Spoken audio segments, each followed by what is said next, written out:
Hello, everyone, and welcome to the KeenGamer podcast. I'm your host, Mark O'Callahan, and we have a fun episode for you guys today. Well, please welcome back to the panel, Jessica. Jessica, how you doing? I'm doing good, thanks. As I said before the show, I like your hoodie. Very bright. Thank you. Very bright, blue. I feel like I'm like in an Assassin's Creed game. Yeah. Oh, where'd he go? Where'd he go? Hide in a bush. Oh, that's not euphemism. I know. We started this already, have we? Yeah. Less than a minute in. It's going to make a joke about modern Assassin's Creed games, but thanks to our next panelist, never mind. Please welcome Daniel Boy. Daniel, how you doing? I'm good. I'm good, Assassin Mark. Please don't stab me for making innuendos, I say, in the podcast. Actually, it's Mark Assassin. Apologies. Common misconception. I don't want to mess with somebody with wrist blades. Do you know what I mean? So just keep myself right. And then rounding out the panel, we got the lover of Ruby Lowe's. I don't know why I just said that. Noah Rosenthal. Noah, are you guys like, not to jump ahead to your games to play, but you guys like platonic or like you guys dating in Fallout 4 with Ruby Rose?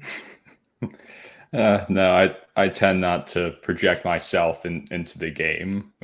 I kind of play as a character. Yeah, Noah as Ruby Rose, so it would be weird if there was anything between. Yeah. That would be self-love at that point. Yeah, I mean, not that there's anything wrong with that. Yeah, not that I don't find myself to be extraordinary, but yeah. Let's just clear that up. Yeah. What a crazy start to this episode, but it's going to be a fun one because we are talking about the rest of the games that we are excited for. Not only that, but we are be recapping the Final Fantasy VII 25th anniversary panel, Capcom Showcase, and talking about Bethesda's upcoming schedule. But before we get into all that, let's go into Jessica. You are playing the new Teenage Mutant Ninja Turtles game, Shredder's Revenge. First of all, are you a Turtles fan? Nope. I like missed it on our TV. I don't know about you, Dan, but it wasn't on anything that I watched. No, I grew up with it. Yeah, I loved it. I've got he's in a bad way, but I've actually got Ninja Turtle keyring on my keys. He has no legs left and only one arm. Yeah, he is in a bad Oh no, way. he's got two arms, but he has no hands. It was Donatello at one point in time. Oh yeah. That's who I played in Teenage Mutant Ninja Turtles: Shredder's Revenge. So I had no idea of the ninja lore. My brother was Ninja lore. Well, you see, I thought it was they were humans turned into human turtle hybrids, but actually they're turtles turned into human turtle hybrids. It's a glow up. Yeah, and then I asked. I hope there was nothing weird between any of the turtles and what's the girl called? April, and he was like, "Oh no, absolutely not." And then I asked a friend, and she was like, "Yeah, it was a little weird sometimes." Just like Noah and Ruby, it's all platonic. all platonic. All platonic. Just didn't you ever listen to the theme song that we can't sing because of copyright? I do know of it, and my two older brothers were big fans. One thing also I didn't know is over here, Dan, in like the 90s, you weren't allowed to call them Ninja Turtles, so they had to be called Teenage Mutant Hero Turtles, and they had to change. I do remember that. Hero Turtles. Yeah, because my mom started singing it, and I was like, "That's wrong." And then my brother jumped in and was like, "No, they had to do it because ninjas were apparently too violent." Was there not some form of edited Ninja Turtles cartoon where they didn't have weapons? They like edited something in place of like the swords and the knives and stuff, so it was less violent. Don't know. That's ringing a bell as well. Now that you're saying that. I think they also did that in the States because the first movie came out and they actually used weapons. But then the second live action movie, they're like, instead of like weapons, how about you fight with like deli meat or salami? See, it's amazing because the original comic is really dark. Like, see the original Ninja Turtles comic, it's super violent, and it's like The Mask. It's a super adult comic that they then kind of PG-13 and made into a sort of movie for everyone. I love it that they took that as the source material and were like, we'll make a kids' TV program out of this. And we were right. The best theme song ever. Yes. Yeah, like even I was aware of the theme song. Yeah. Fun fact, the guy who created 2.5 Men, Chuck Lorre, wrote the theme song. Oh, really? Yeah. Yeah. And did like the Big Bang Theory. as Oh well. god, he should have stopped after writing that theme song. That was clearly the high point. I'm not a fan of American sitcoms. Oh wow. That's Unless, yeah. You unless don't. you, You don't have unless to you can finish count Always that. Sunny. Unless you can count Always Sunny. Well, Dan, we have to take your sitcoms and make them American. That's how much your is kind of lacking at this point. But enough about CBS. Very funny. Jessica, as a non-Turtles fan, you don't know the lore. You don't even know if they're ninjas. You just know they're heroes. How'd you like the game? It was awesome. Like, it's really short. So I played it with my friend and two brothers. So we had all the Ninja Turtles. I was Donatello because my favorite color is blue. There was absolutely no thought to that. He's like an they all have sort of stats, so he's like the average one. I'm gonna struggle with the were name. you the blue one or the purple one? The blue one, Donatello. Okay, right? I think that's Leonardo. Oh, I played as Leonardo, the blue one. Donatello's Leonardo's blue, Donatello's purple, Yeah. Michelangelo's. See, this is why I need you guys green, here. and Donatello was the Michelangelo's nerd. Oh, he's the purple. Yes, that my little brother's Michelangelo is fighting. the party dude. Again, this is all in the theme song. They explain everything. I'm sorry. Donatello's cool but rude. Michelangelo is a party all I dude. know is that it's incredibly difficult to see who your character is on screen because you're all freaking turtles, and with one little strip here. Whoa! Let's not generalize all turtles here. Yeah, the rich It was- personality divide. And also, when you're looking at it, blue is pretty similar to purple, and the red is pretty similar to the orange. I swear, no, honestly, it was such a struggle the entire time. It took us about maybe 3.5 hours to complete. We're like, where am I? Just use your specials so you can see where you are. I'm like, oh, there I am. It was really fun. It was really chaotic. It didn't last very long, like I said, about 3.5 hours long, and like the story campaign co-op. Interestingly, you can have different endings, but I have no idea how to trigger them. You level up each turtle as you go on. So I was Leonardo, the blue one. And it gives you like little stats at the end, so you can see who killed the most people, or sorry, downed the most people, because they're heroes. They don't kill them. Yeah. But they're also ninjas, so yeah. I love the idea of Jess putting up the game for the first time and being like, holy shit, they're ninjas. Like, she's not known that her whole life until she played this game. Oh my god. I thought they were just heroes. They're ninjas. These are my turtles. What's going on? These are your granddad's not my turtles. Yeah, so that was fun trying to see who could get the who could get the most downs during this. I don't know if some of the stuff's changed because my brother, who's more familiar with it, was like, oh, that's not what I remember growing up. Like, there was dinosaur enemies who looked like, I guess the way I could describe them as buff dinosaurs. Like they had like weird clothes on and all. Not to be confused with obese dinosaurs. Yeah, no. I did not see any of them. Dad bod dinosaurs. Yeah, there's not much more. I haven't played the arcade mode, but I'm gonna guess it's just like so you can get the highest points in each level. There's little collectibles you can do. It looks awesome. It just looks like a pixelated arcade game from like the 80s. It was a really fun morning to play it. It was like a Saturday morning cartoon when we were all playing it. And what was I going to say? Oh, I played it on Game Pass as well, which is the only reason I played it, because you might be wondering why the hell are you playing this if you don't know any of the turtles. It was free. Were you right there. like writing a guide for her or Game Pass? That's why I assumed. Yeah, Mark, you've gleaned what I do in my career there. I mean, you The can write only a two guide. reasons. Who are these turtles? Who are these turtles? I can be your ghostwriters. Oh, thanks. Yeah, that would really help me with the turtles' names, apparently. Yeah, the CEO would be messed up because you'd be like, no, they're hero turtles. Correction. The only other thing of this is, like, you guys might like it because you're fans, is that the original voice actors of the turtles came back from the show, but cool. Honestly, there's not an awful lot of dialogue. There's like one cutscene at the beginning and then a couple spread in between the levels, but that's about it. Basically no story. Yeah. It's a little sad because did you know the actor who voices Shredder in the 80s/90s TV show played also Uncle Phil in Fresh Prince of Bel-Air? Nice. Oh, okay. I didn't know it. James Avery. Fortunately, he passed away like 2014, 15, but it's so weird because he's scarier as Uncle Phil than Shredder. So, what would you give this game out of 4 Ninja Hero Turtles? 4 Ninja Hero. I don't want to half them. Oh dear. Half turtles in a half Just a shell. shell.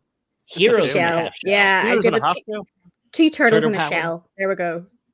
2 turtles in a shell. It's good, but you're not going to get an awful lot of fun out of it, I guess, unless you really enjoyed that gameplay loop of just beating up I was buff gonna say, dinosaurs.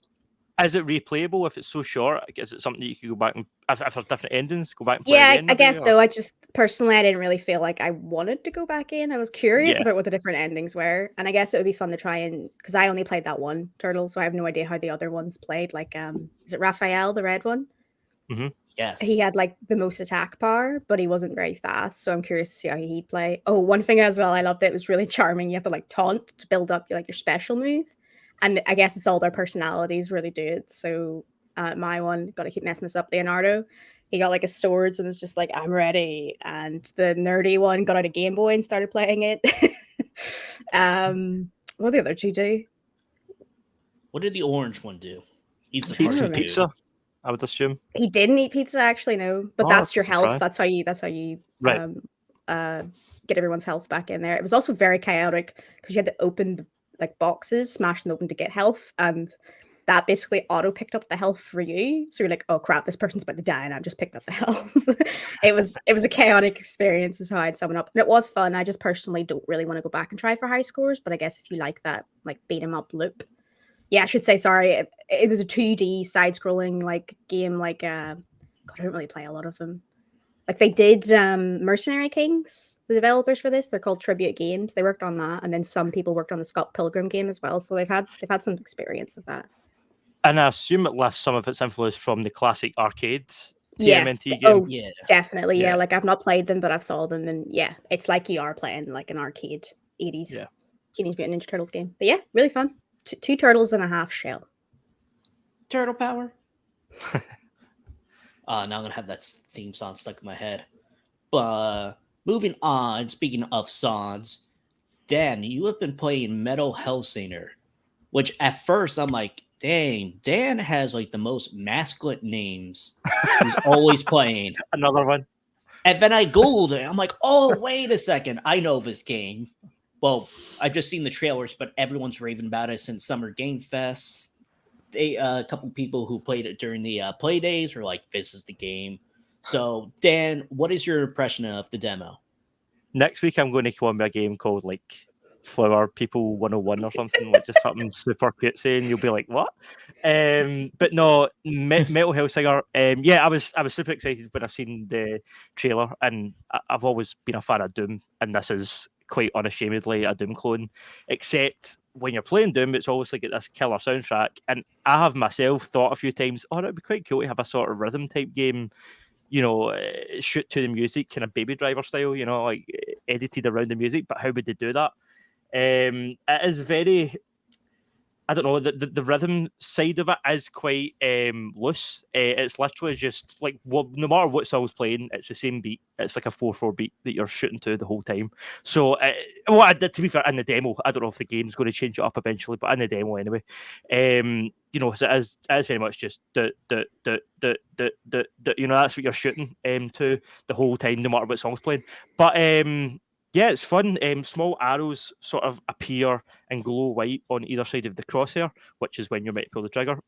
Slash reloads. If you reload in time, it does it quicker. If you do a takedown in time, you get more health from it than you would not on time. You can still shoot, not with the beat, but you don't do anywhere near as much damage. You know, you're taking tiny amounts of health, whereas if you're doing it on the beat, you're taking more damage. But yeah, it's great. It's super fun. I mean, it is exactly what you think it's going to be. I'm not sure who the voice actor is because there's only really one voice in it, and I think it's maybe the protagonist who's kind of narrating what's going on. I think it's Troy Baker. I could be mistaken, but it really does sound like Troy Baker. It's either him or somebody doing a Troy Baker impersonation. Honestly, that's a safe bet for any video game. It's probably Troy Baker. Yeah, to be honest, it's more kind of the scale of this game. I was quite surprised that they got Troy Baker because you know he's quite a prestige voice actor at this point, and this is a super kind of indie. Well, not indie game, but it's an indie game technically, I guess, and it's a small studio. So Yeah, I'm just Do we quite surprised. know But if they got Troy Baker, or did they get like Troy Baker's NFT?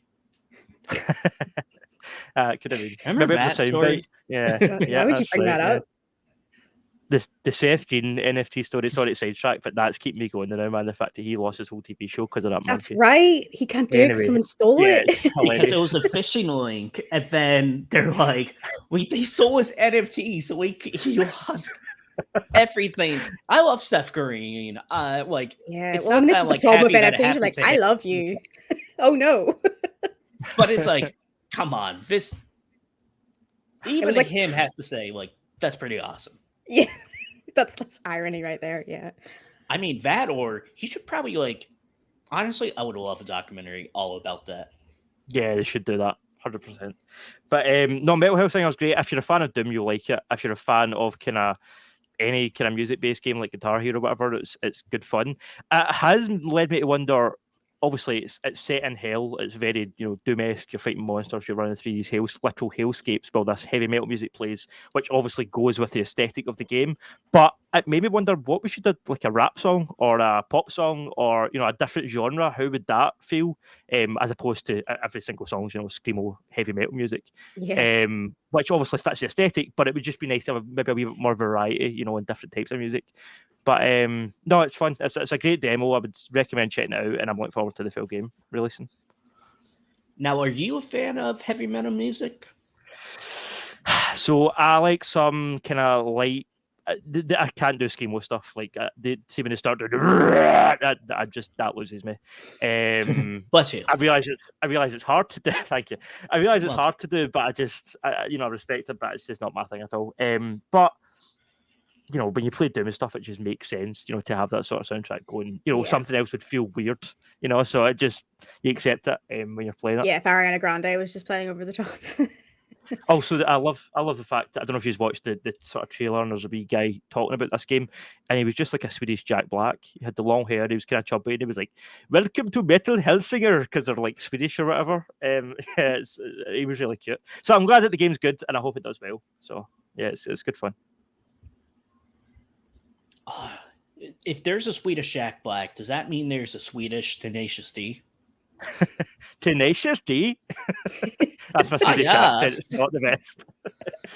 Oh yeah, it's very close to my Canadian accent, actually, which isn't far from mark. Get on my snowmobile. It's very similar. Oh well.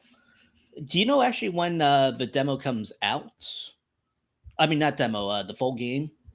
I believe it's September. Do you know something? Hold on a second, because I was actually looking up games today for our topic later on, and I saw the date. It is out on... I see. It's September 15th. Yeah, September 15th. That's it. Can you still play the demo? Yeah, well, as far as I know, it's on the PS Store. I don't know about Steam and stuff, but yeah, it's easy enough to download on. Because there was a couple from that weekend where it was, this is limited time. Yeah, and I limited. forgot to play them. Yeah, that's cool. I'll definitely check it out. It looked really cool, and I Same did like the Doom stuff. Yeah, so looking forward to it. Yeah. Well, speaking of PS Store, this is actually a good transition. I played Returnal thanks to PlayStation Plus. Woo! Woo! 8 out of 10. That was my review. Of Returnal? Yeah, I give it an 8 out of 10, yeah. So, it came out actually last Friday, and before the show, I downloaded a bunch of games.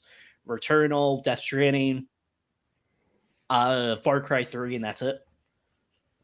But then, so that night, I finally played Returnal, and oh my god, it is so good.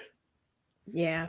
So if you don't know Returnal, it is a roguelike, actually like a AAA roguelike, which I think it's actually the first one in its type. Because of course, a lot of indie stuff, Hades, which won a lot of Game of the Year, but like a big AAA studio doing this from Housemarque. Awesome.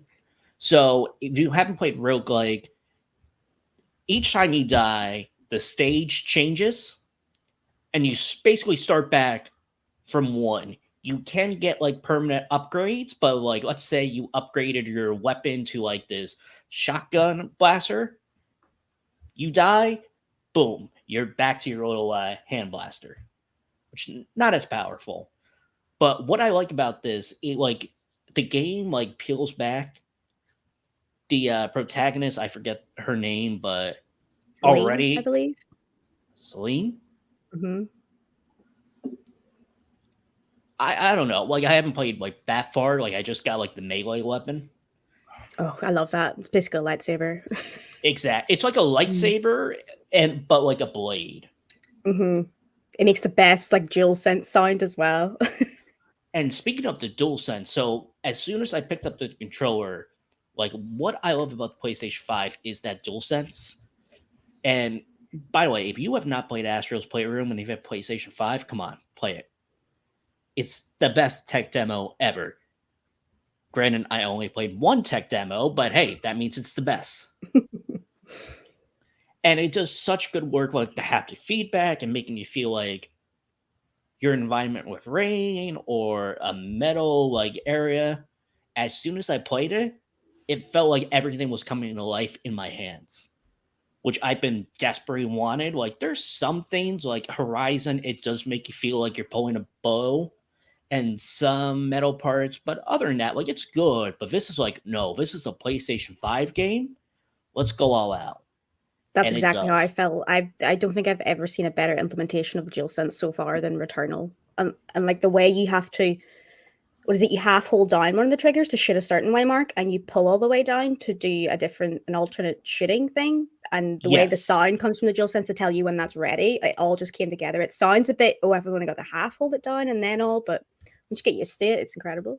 Like you pull halfway, like your normal, like boom, boom, boom, boom, boom, and all the way down, you release like this charge up blast.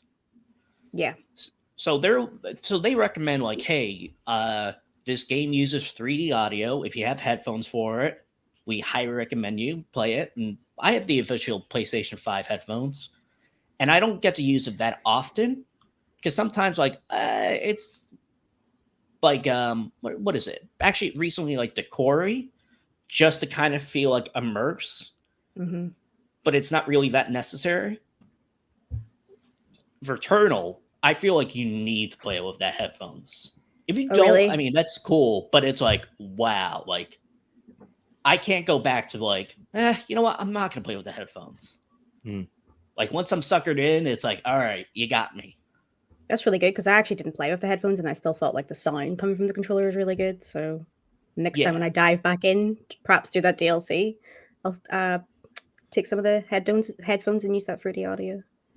So, and when you first start playing the game, you're Selena, you crash, you're exploring this area, and as soon as you die, and because the PlayStation 5 loading screen is so fast, you immediately cut to like her trying to crash the ship, some glimpses, and as soon as you crash, boom, Returnal title screen. And that was the moment I'm like, it's not even like the Morty, like, you son of a bitch, I'm in. It's the Fry, like, hey, I know I paid like all this money for PlayStation Plus, but here's the extra like $60 for Returnal. You can have it, Mark. It's all yours. So it's so good. How far are you then? Are you still in the first like habitat? I'm still in the first habitat. It's a little bit of a spoiler, but since I cannot explain the spoiler, is it a spoiler? All of a sudden you encounter this, basically what appears like her house. They even call it like a 20th century house. Yeah. So I got the key for it. I unlocked it. I had my first sequence of that. And I died before coming on here. And I'm like, all right, later on today, I'll play it. Yeah, And it's so good.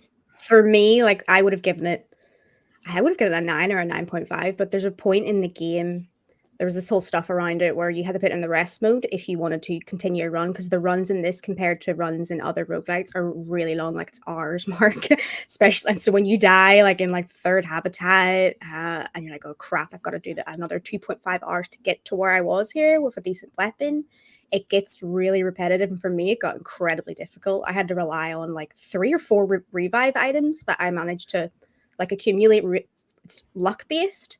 And that got really annoying, especially because I was doing the review and I was like, oh my God, I'm on a time constraint here. I can't just keep doing this. I don't think if I was reviewing it, I would have continued, but I eventually powered through and did it. And I'm really glad I did, because the last biome in the game, I'm not going to spoil any of the biomes, it is just so beautiful and incredible. And I really like the story. But those run times are so frustrating. And the luck-based stuff in it, like I know like all the roguelites have luck-based stuff, but you can't really carry over a lot of stuff. Like there's one resource you can carry over and that's it. And it didn't really help all that much. And the one thing I found there's a mechanic in it where you can take a buff basically, but you get a debuff. I never thought those buffs were worth the debuffs. Like the parasites. Yeah, it's like very alien. It attaches on, and I forget the first one I had. It was like you get this, but like the negative, I'm like, oh, that's not really a negative. Yeah, there's very few of those in my experience that I came across. I haven't been on it since they tweaked things, because when I was playing it when it first released, now you can come across like other dead bodies and you can avenge them or something. That just wasn't available for me. Like salvage their parts, but you get like half the materials. Or if you avenge them, defeat the enemy, you get all of it. Yeah, see, I didn't have any of that. I don't know if that helps you out. Okay. Yeah, it was like broken when it first released, so they just disabled it. But yeah, it was an awesome game that had 2 like really big flaws for me. But man, when they're good, they're really good. There's a boss fight in the 3rd biome, one of my favorites in any game. The way they used music around it was incredible. Really, really, really good. I listened to that soundtrack for like a month after. And the thing is, it's so addicting because it's not like maybe I just haven't gotten to that point yet. It's like you're killed, you restart everything. And I don't want to say it's basically like a roguelike, but that's the magic of it. It's like as soon as you die, it's like, all right, I'm going to go back into it. Let's go. Yeah, for me, it did get a certain point because you have to go back to that first biome basically every time. It got a little frustrating near the end, but for like half the game, it was incredible. Yeah. Yeah, so I give it, like right now, I give it a 9 out of 10. Broken ships, Helios, I don't know.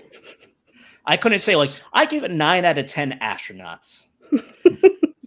If you had 9 astronauts, whew. I've been sort of toying with getting that game and not getting that game. I know that Housemarque are a studio with a good reputation and a decent pedigree, but bullet hell games have never been my idea of fun. I hate bullet hell games. I find them so frustrating. As someone that isn't a fan of that genre, is this, because this is one where they're like, no, this has got a story, it's third person, there's atmosphere, there's other elements, but is it still just a bullet hell game at the end of the day, or can you kind of push through that and maybe you actually enjoy it, even if you hate that type of genre? Because that's what's put me off, to be honest.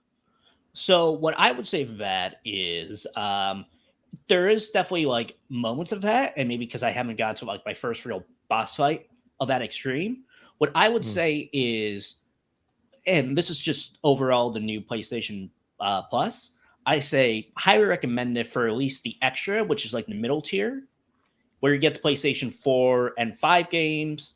So if you're playing Returnal at that value for, I don't know, your currency or pounds, because I'm a dumb American, but it's like $12 a month, but I already have the premium because I had an extended membership. Definitely recommend that. If you play it and you don't like it, that's fine. There's tons of other games in the extra section. But I think for a game that controls like really good, like there's sometimes where like I'll do something when I'm entering a new game. I'm like, oh wait, the jump button is actually not the jump button, it's something else. But this one, it just felt like instantly click. So definitely, I would say, like, I think you'll like it, Dan. But would I say buy the full game? If you're unsure, no. I would just say explore the. I've seen it for around £10-15, but I don't have that, tier. But just in the PS. Oh, I thought you meant the Returnal game. I'm like, whoa. Yeah, me too. with the discount, yeah, I don't know. Maybe we'll see. Well, to that, Dan, I was like, yeah, the bosses can be really bullet hell, but I never feel like it had the downsides of a lot of bullet hell thing. I think it being a 3D perspective actually really helps. Like you're able to, it's a really like fast paced movement game as well, and also I think you'd really dig the horror vibes of it. It's very alien looking, like the movie Alien. And it does have a really compelling story to it too.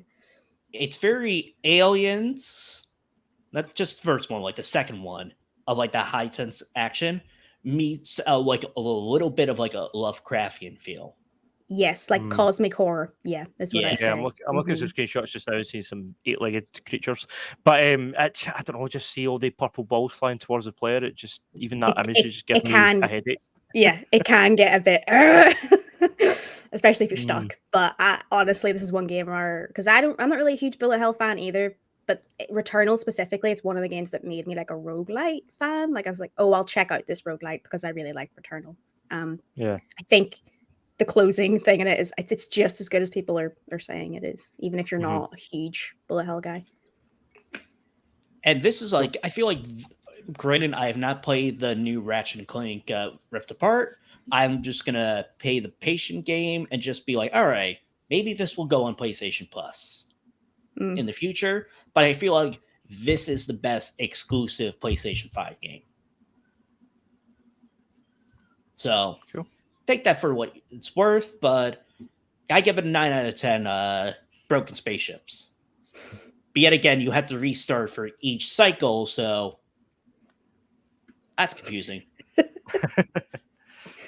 Anyway, on to our final bit of games we're playing. Noah, all you put was Fallout 4, The Death of the Red Fox. Am I supposed to be wearing black for this episode? Because I'm wearing a nice summery thing, but I got a black-gray shirt. I got my funeral sunglasses right here. You know, actually, no, it's my summer glasses. No, from my point of view, it was a grand finale, like the end of Cowboy Bebop, kind of. The Netflix show? Nah, I'm just kidding, fans. Just kidding. That was a good one. Thank you. Right. So I decided, well, Far Harbor is the only thing left to do after I did Nuka World. So I decided, okay, so she likes her life in Nuka World, but she decides to go back to the Commonwealth because she gets a message from Nick Valentine asking for help with the Nakano case, which is what gets the player to Far Harbor. And that involves a missing, like two family members missing their daughter, a mom and a mother, father, and the daughter has gone missing. So she's like, oh, well, that's kind of like my son, and she doesn't want them to feel that same pain. So she decides, fine, I'll leave Nuka World to help these people. So she goes to Far Harbor, and eventually she meets the children of Adam, and she hears all their beliefs about division and all that, and about the nuclear launch key. And she decides, you know what, my life sucks now. That wouldn't be so bad to be divided. So she joins them and does all the quests, like from like pretending to be sided with them, also kind of truthfully so, but really she wants to be divided. She wants for this nuclear launch to be her grand finale, because it's, it's poetic for her death to be from a nuclear missile, because that's kind of how Fallout 4 starts. That's what starts the whole adventure. So, yeah, I thought that was pretty cool. So I was like, all right, I'm going to do all of Far Harbor. Then I'm going to go back to the nucleus, and I'm going to launch the nuclear missile. That'll be the end of Ruby Red Fox. And that's what I did. R.I.P. Yeah. Oh my gosh, I'm shooked. What? I just want to know what Noah's going to be playing next week, because what else? Yeah. I'm thinking of doing a Pokemon playthrough, actually. Very different from the death of Ruby, the downfall of Ruby, sorry. You need something light, though, after that, right? You need right, yeah, exactly. Yeah. Yeah, could look at Bug Snacks more. Woo! That was my grand finale. Of what? I don't know. So, and this is not an official Bethesda story. I'm just confirming that, Yet. right? Not yet. Exactly, because I feel like, granted, I have not played a lot of Fallout 4, but whatever story they have in that, I'm more invested in yours. That's actually true. I wasn't a huge fan of Fallout 4. I have been Yeah. more invested in your story, Noah. Yeah. You know, I always like had an idea in the back of my head, like it'd be so great if you could stream Bethesda games. I totally understand why you can't, is that because they would lose sales from that. Like, Do they actually? are you not allowed to stream Bethesda games? I'm not sure how it works. I don't really have the equipment to do Twitch, but I'm pretty sure on console it will stop you. Because wow, I didn't know that. Dang. Yeah, because like it is content driven, so people would be like, well, if I could just watch someone play it, then why pay $60 for it, then $60 again for a new copy? I also think Noah, do That's you also just work progress. for Bethesda on that stance? well, no, that's kind of part of the idea, though. Is like, what if I was like their in-house streamer? Like they pay me to Hey, do you play. play Bethesda games? Yeah, I'd set up for That'd be great. I'll Yeah. sit in that little studio with Jess Finster. Be like, yeah, we're playing Bethesda games. I feel like there should be a limit on that time-wise, though. Like maybe 3 years go by and then you're free to stream it. Fallout 4's been Yeah. out for a long time and you still can't stream it. That seems a bit... Honestly, I feel like you still should be able to, because yes, it's all about story, like you say, Noah, but it's also Right. about creating your own character. Like you've done with Right. Ruby, no one else has that story going on. It's your own personal story. That's Yeah, if I was watching it, I'd be like, yeah, I'll play that. Yeah, know, I could feel that. I guess, and I think there are ways around it. I think on computers people do it because they can work their way around it. But as So far they're as not I know, actually enforcing it, like taking it down. I honestly don't know. I want to get into Twitch, but I don't have a PC. I don't have anything that I really need to do that. So granted, I don't watch a lot of streams, but you watch a lot of videos. I listen to podcasts, and whenever they talk about it and they're passionate or just seeing it, I'm like, yeah, I want to play that game. Mm-hmm. So I don't know why, unless it's like a initial release of Fallout 76, and they're like, yeah, we don't want a lot of people to see this game, so we're just gonna keep it on the low. This game doesn't exist, but buy it. Yeah. It's kind of like, did you guys hear the what is it, the play days on the Summer Game Fest? They were hiding people playing Sonic Frontiers with plants. Really? Because they're like, what are you can't see this, no, can't watch this. And it got to the point where they took house plants and they would be like, nope, no, you can't watch it. Are you sure that stuff wasn't just embargoed? No, you literally can't. You can't watch this. No, but it'll be people taking pictures and videos of other people playing the game. So for something like that, I kind of get, but kind of don't.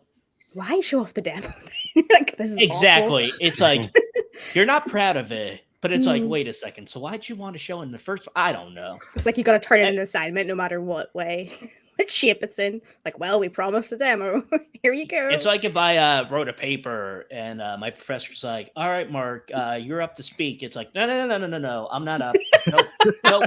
Nope. Sorry. No. If only that worked in college. Yeah, you're well, guess he's getting an A. Just whip a house plant out. And just... Yeah.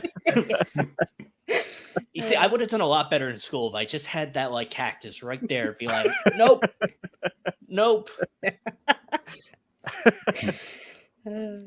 Not there.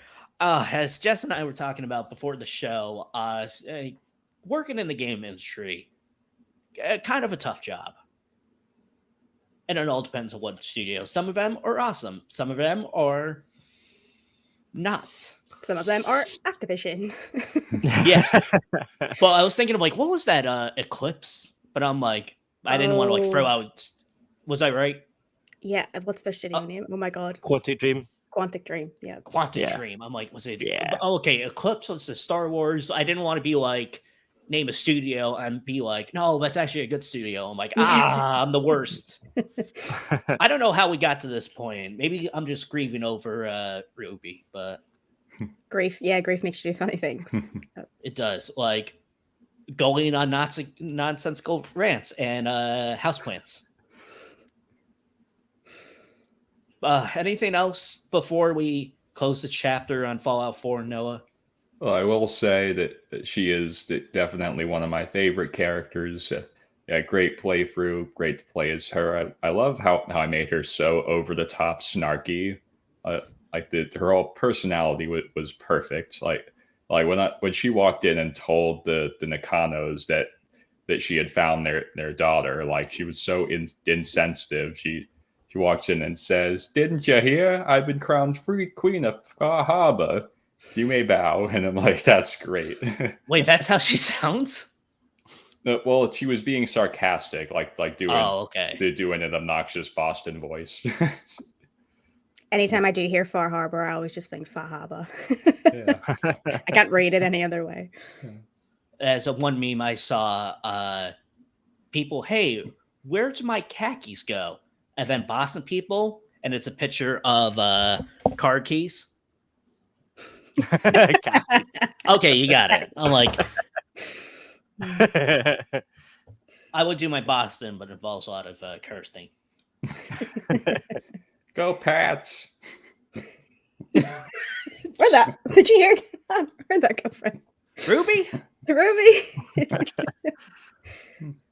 She died for her sins.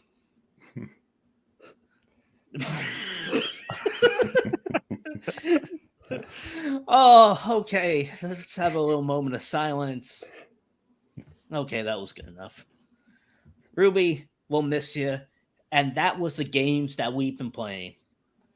What an exciting round. That took like a lot of time, but that was a great selection of games. Good job, guys. I'm proud of you. Thanks. Yeah. Welcome. You stepped it up. Moving on. Let's go into the news.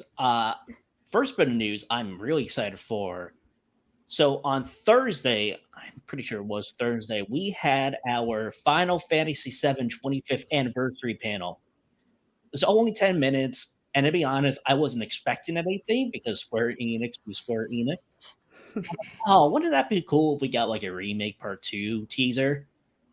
But then they're like, hey, this game Crisis Core that people love, we're going to remake that.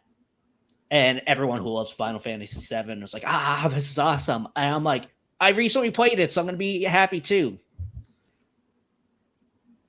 I actually have never played. Oh, actually, I did play it a little bit. It was the PSP one, wasn't it? Yeah.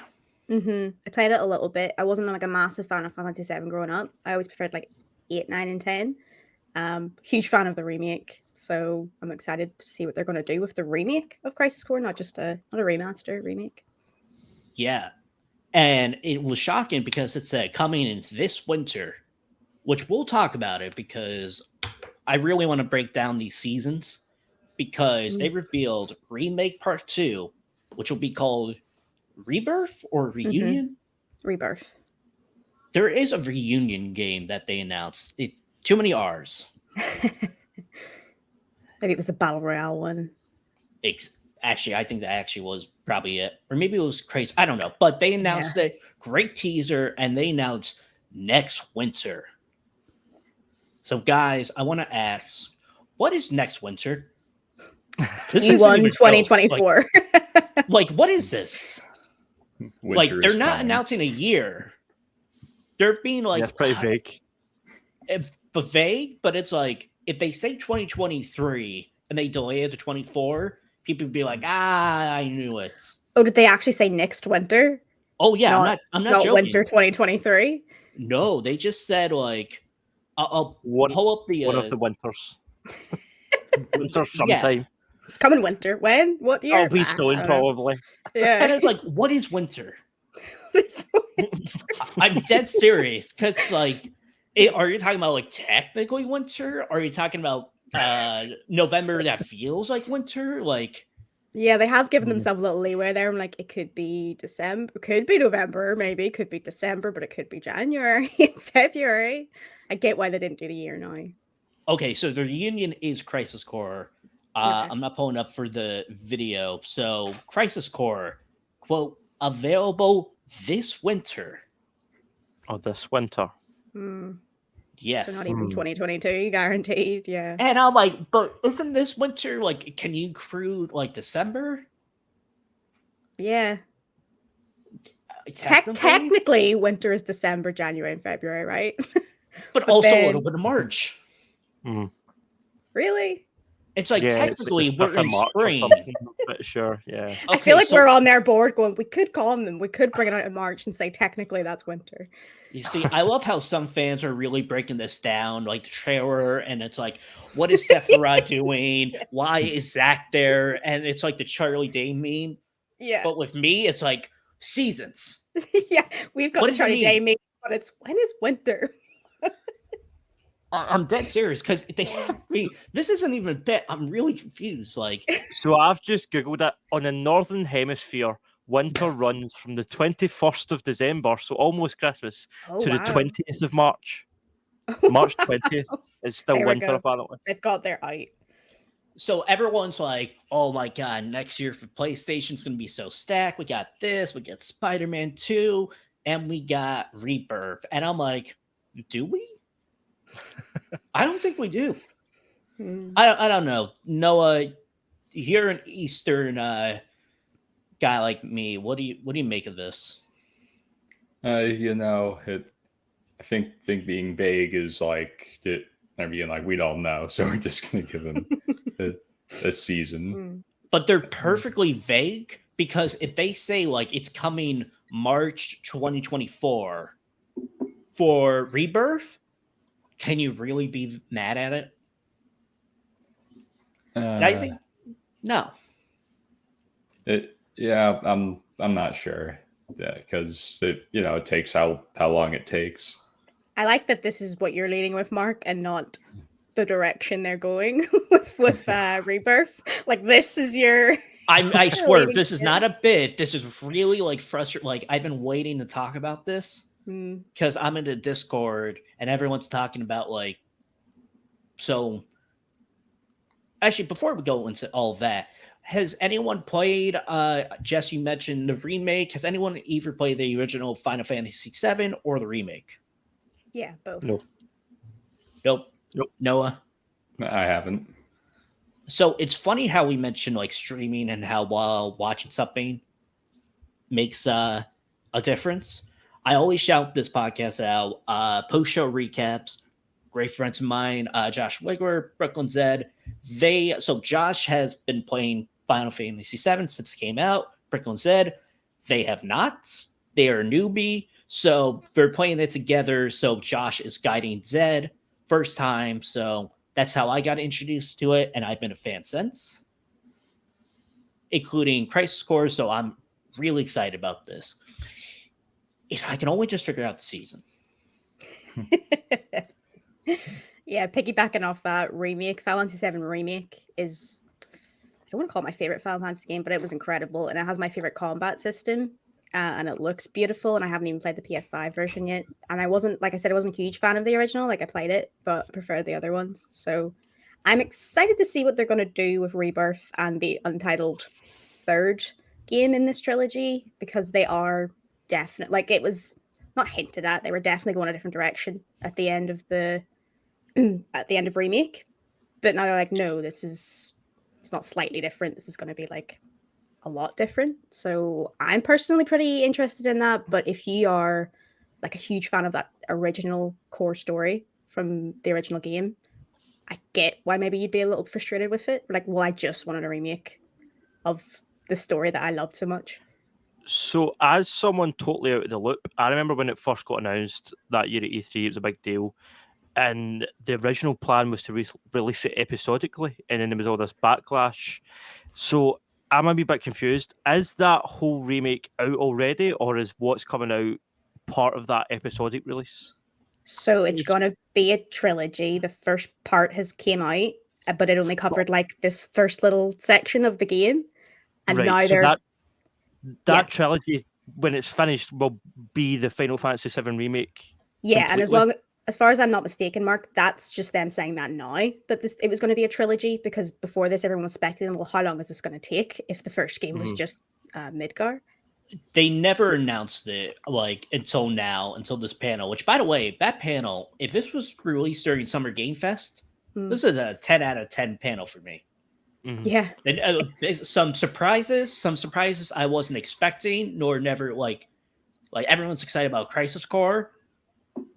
If you would have told me like, hey, they're gonna remake Crisis Core, and I'm like, what? Yeah. But after seeing the footage and everyone excited, I'm like, I actually want to play it. And so Dan, so the remake, or I guess just the first game, Mhm. it covers like the 15% of the original Final Fantasy VII. Okay. That's I'm not much. even like No. That's that not much. podcast I mentioned. They did it in 10 parts. The first part, like they're in the city Midgar, all this stuff happens, which I won't get into, and then they escape Midgar. That's basically the first game remake. Right. So keep fast. So if we're going by the podcast post show recaps, I recommend you listen to that. There's still 2 to 10. So Yeah. what are they going to do? And they made some big changes. So it is not a strict remake. Like Mhm. some of the stuff that like the big elements, like plot wise, basically like does it help playing the original game? Yes, I think it really holds up. I'm replaying it right now because that panel got me hyped up. But I say, if you want to just jump into it, jump into it. Granted, it still has like I won't say trappings, like cliches of JRPGs. So you got to keep that in mind. Some of the facial animations, not as good, but it is like at least 8.5 out of 10 for me. But it's been a few years since that first part released, right? That was like 2020, 2020. April. 2020, right? Mhm. And not Because to get my kind of plan was to wait until, if this has 3 parts, wait until the whole thing's out and then play it, so I don't need to wait months for the next part. But I feel like it's going to be about 2040 by the time that happens. Yeah. So it's like, Yeah. am I still going to care by then? Like, so I'd say play it anyway. It is a really good, like, it's my favorite combat system. I'm not sure like what you like or don't like about combat systems. it's not turn-based, right? They reworked it so it wasn't No, turn-based. like it's not turn-based. Kind of, Right. but you can pause at points. I But hate no, turn-based it's combat. no, it's very action oriented. It's really, really good. It's Right. the way they've Yeah, kind of yeah. put sort of JRPG elements in it, but not really. So you've got like your Phoenix Downs and your potions and all that that you can use. But yeah, very action based. That, and if you want to look at like the development cycle for like the first remake, like if you want to be really technical, they showed off the first couple of minutes, like the opening. They remade it for PlayStation 3 as like a tech demo, like, hey, this is what the system can do. And everyone's like, you guys gonna remake the game? And they're like, no. Well, why'd you show us? And then a couple of years later, I don't know when, they finally announced it. And I feel like it took 5 years. So maybe that's the whole shock, going back to the beginning of like next winter. Even if we get it in 2024, like the game was announced June 2022, it comes out less than 2 years later, I feel like that's a massive win for me. I don't get massive wins. Only super massive games. Anything else before I calm down from my Charlie Day rant? When is winter? Well, we've cleared it out now. Winter? I don't. When is next? 20th of March. Yeah, like what is this winter? What is next winter like? Let's break down the Does global etymology warming of the affect word that? Like, next and winter. Yeah. But it's like, what is? Oh well.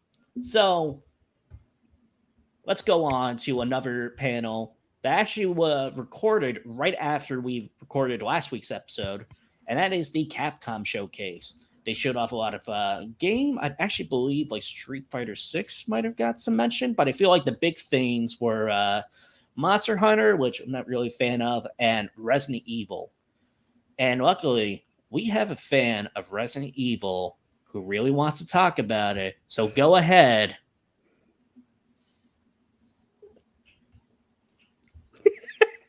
Is he Nah. going to do the bit? I don't think I will. I thought he was gonna go ahead, Noah. Yeah, I really that's was, what I but thought I'm was like, coming too. Really, I saw the thought process. He was like, "Nah, Yeah. this isn't worth it." Yeah, and I really, was, I was gonna do that, but I'm like, wait, no, they're expecting me to do that. yeah, and I So was, then you just give us a bunch of dead air I fights. was Mark. Yeah, waiting. so I gave the- that air. I Good was job waiting to subverting say, "I'll expectations, let you Mark. know by this winter." Yeah. Yeah. Listen, if anyone's staying after my next winter rant, you're in it for the long haul. You just got to deal with it. Sorry. Mark's funeral / summer glasses. Isn't that what you call them? This summer or next summer? Mark puts the fun in funeral. Hey, how did you learn the slogan for my funeral, Dan? Yeah, look at this guy. He is rocking up with like a vodka and orange and a slushy cup at the funeral. Rock like, the yo, shot, he guys. died. Yeah. R.I.P., brah. Pouring the slushy in the grave. Yeah. It's what Pour I one would have out. wanted. Yeah, you should definitely check out the YouTube version there, any audio listeners. So you know But- what? Just in case. Let's shorten this down. So Oh, edit. okay. So, Jess, what did you think Yeah. of the showcase? I was very excited that they finally announced the DLC for Village. They announced last summer, that they were going to do DLC. And from what I heard of like leakers and people who had insider information, they weren't actually planning on doing it, but the sales for Village were higher than they expected. So then it went into production last year, but that's just rumors basically. And it's getting what's this called? Shadows of Rose story DLC, where you play as, well, actually, they spoiled it in the thing, but I won't say. You play as a certain character introduced Yeah. at a certain point in Village, and it looks pretty cool. Like I said, I can't remember if I said this on the podcast or before the show. Resident Evil doesn't really have incredible stories for me. Like, I don't play it for the stories at all. I'm just excited for what the gameplay is going to be like during this, because it's pretty unique. It's not like you're not in an area, you're basically in an imagined area. Like, it's made up. It's in this thing's mind or something. I saw the Duke, your merchant from Village, did he have a mask on? He was looking very evil anyway. He was trying to get you. Big one for me. I really didn't know they were doing this or even heard rumors of this. They're releasing DLC where you can play in third person Village. Hell yeah. Yes. So we'll finally officially get to see Ethan's face. Woo! I think I Yeah. actually might buy it now. It's like, where's the guy's face? Yeah. I'm really interested in why they did that, but I think it's pretty cool. Not sure it would really work in 7 as well, but I'd love to play 7 in third person too. I'm not someone who See- prefers like the third person over first person, but I think it's a cool addition. So I do prefer third person, but what I wondered, I did love 7 though. You know, I'm just happy to play that first. What I wondered though, do you think this is something they've had in their minds from the start, or do you think this is something that they've somehow retroactively played through it again and went, oh, we can make this into third person? Because it seems like mechanically you would have to have that in the back of your mind while you were developing the game the first time. Yeah, that's what I dunno. was thinking as well, because I was like, the layout kind of fits third person more than 7, say.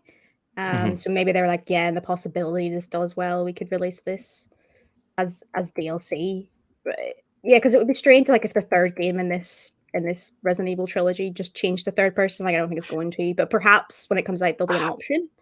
I wonder, I don't feel like they would have done this and made it an announcement if it at least wouldn't be an option in the next game. I think Yeah, the next game that's might what I think. launch with the option to play as either first or third, which I'm totally for, because you know I love that about Bethesda games. I think all games should have that Yeah. option. You know, Yeah, I to do switch think it is. between them on the fly. Yeah, having the option, because then you're like pleasing both fans. Because whenever 7 came out, some people were like, this isn't really Resident Evil, it's first person, what are you doing? Or this way you can get double the sales. I'm sure what they're thinking. Yeah, They yeah, I also feel like- announced. Oh, go ahead, Mark. I feel like, did they need to do that? Like, no. But it's like a cool little addition. It's like, oh, thanks, Capcom. Yeah, they've actually always been pretty good with their DLC. Like I mentioned on our favorite DLC podcast, at least recently, Resident Evil 7 had an incredible amount of DLC. Like, Not a Hero was free, and then you got like 2 VHS tape basically, which had like mini games and different stuff. It's all really good. My favorite, End of Zoe, which was basically just like a punch molded game. And then 2, it got a free DLC as well. 3 was kind And of it the was all forgotten fun. child. It was all good. Yeah, it was all good DLC. So they've been good to their fans recently. That's actually, I think, something just in Capcom in general. They've really, like, I don't know about you guys, they really seem to have turned it around from their bad days with Resident Evil 6, and when they were just like misusing their licenses all over the place. Resident Evil Reverse finally is launching after it was supposed to launch with Village, I believe. It's the Resident Evil Battle Royale, or it's a PvP deathmatch thing anyway. I would say it looks weird to have this type of mode, but I mean, Final Fantasy VII got a Battle Royale, so... I mean, but you can play as, I'm pretty sure this is the mode you're talking about, where you can play as everyone's favorite vampire lady. I don't know if she's in that mode actually, but she did get announced for Mercenaries mode. Yeah. Okay, maybe that's the one I'm thinking of. I bet you that'll be the most bought DLC. Internet. Am I right? Internet, yeah. You're right. Am I right? The only other thing was it's kind of a little bit let down. They're like, this is going to be extended Resident Evil 4 footage, but it wasn't really. It was just kind of a little bit more than what they revealed at where did this get revealed? The Sony? The State of Play.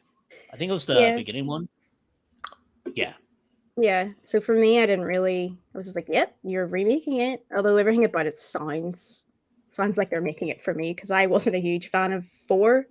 It just doesn't, like, the look of it doesn't do it for me, and like the gameplay wise, but it sounds like they're making basically the Resident Evil 2 remake with 4, like that sort of look. It was like really brown, and I didn't like the art direction of it. Like, to be fixing that, and then the modernizing the combat basically, which is why my big issue with it. I can't get around the controls. I would love to complete 4 someday, but I just find the controls so fiddly. I don't know about you, Dan, or I know you're a Resident Evil fan as well. I love 4. But I do think it's, I don't know, it's interesting how they've went from that kind of sepia tone from that original game to this kind of cold, more foreboding, kind of dark tone.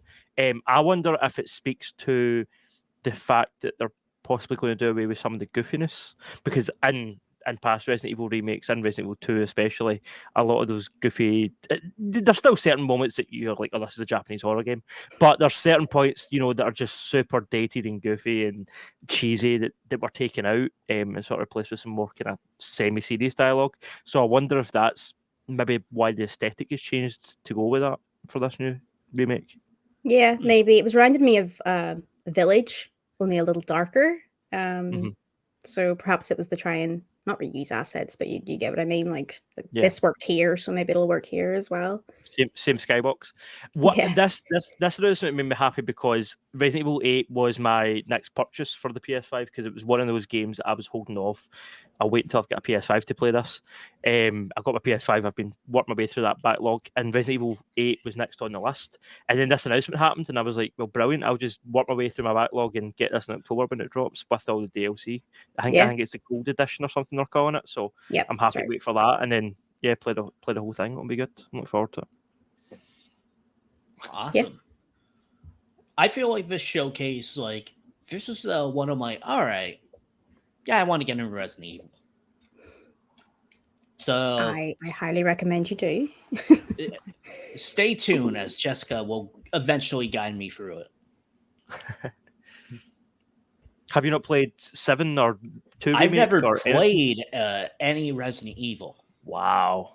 I know about it. I know this guy Leon not well. I know an Umbrella Corporation does not sell umbrellas, so it's a little misleading. What I heard, they sell zombies, but they actually made zombies. So You open the umbrella and a zombie falls out. You're like, I didn't order this. whoa! This was not in the Etsy order. So that is all that I got before. But I'm like, all right. But going back to like Final Fantasy VII, like unless it is a spinoff of that game, like Final Fantasy VIII does not connect to 7, does not connect to 9. Well, this one, it is like very weird. It's like it connects, but it doesn't. But you really don't need the story. And actually, the story kind of sucks. And it's like, what do I play? So that is why Jessica's going to guide me through it. But stay tuned for that. And on to our final bit of news. So Todd Howard has confirmed that after Starfield, we will finally get Elder Scrolls 6 and then Fallout 5. And I want to throw this to Noah because A, he's our Bethesda guy, and 2, he will make fun of me for saying we would get Fallout 5 teaser during Summer Game Fest. Whatever which. Oh, I actually give credit to you, Mark. We got something. I thought we'd get nothing from Fallout 5, but don't cut this. Yes. Don't you dare cut this out. No! No. You'll just edit. Mark, I got to give you no credit. Sorry, Noah. Go ahead. Yeah. So I knew as soon as I heard it, like, oh, this is going to blow up. But, folks, honestly, he's confirming what we already knew. Like, one thing I really loved about it is, like, when he was asked, like, before he said Fallout 5, he hesitated for a second because he knew, like, the second I say it, people are going to put my face on funny things and it'll be all over the internet. and it's happened. So, I love Todd Howard. He's a terrific personality. So he's confirming what we already knew. Like Elder Scrolls 6 he said pre-production. So I think I accidentally said full production last time. Like sometimes some words are coming really fast. I got confused. Yeah. You're all good. Yeah. So that'll be coming. And then he's confirming that the plan is that the next big project will be Fallout 5, which many had expected. I mean, that's what would make sense. And they also said that there's these smaller projects they touch from time to time. So we shouldn't expect them to go straight full dive into Fallout 5 after Elder Scrolls 6. There may be another Wolfenstein, like something like that in between. So I am glad that it was, like, it is confirmed. Like, it's way too early to speculate anything about it, but I'm glad that it's not going to be 76-2, like Fallout 5, like, woohoo. So I really liked that interview. Really, that whole interview was really fun to listen to. I'm referenced it a few times in the video that I'm gonna record that after this probably. Nice. And even though we do at the end, plug in your YouTube channel, Noah. Yeah, it's the Black Rose on YouTube. If you can't find me right away, just type in the Black Rose Bethesda and it will come up. Awesome. Dan, what do you think about this little bit of non-news that's news, if you know what I mean? So like Noah was saying, I'm quite surprised that they even mentioned the word Fallout.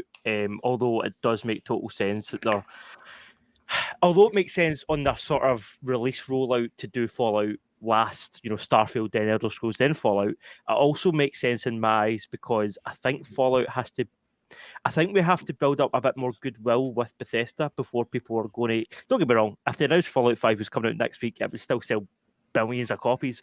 But I feel like in terms of the fan community and just the gaming community in general, Fallout at the minute doesn't have the greatest reputation because of 76. Whereas if they can nail Starfield and then nail the next Elder Scrolls game, by the time we roll around to Fallout 5, people will be on board and the hype train will be, in full flow. There won't be hopefully as much bad blood towards Bethesda as at the minute. They might be able to clear the air with Fallout fans.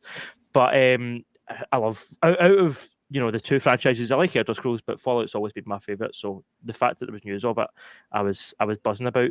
But I do wonder, question for Noah, do you think that going forward, their release sort of loop will be Starfield, Elder Scrolls, Fallout, Starfield 2, next Elder Scrolls, Fallout? Can you see that being, in terms of, I know that Bethesda, the publisher, will release Wolfenstein and all these other games, but as a game studio, do we think that will be the cycle going forward?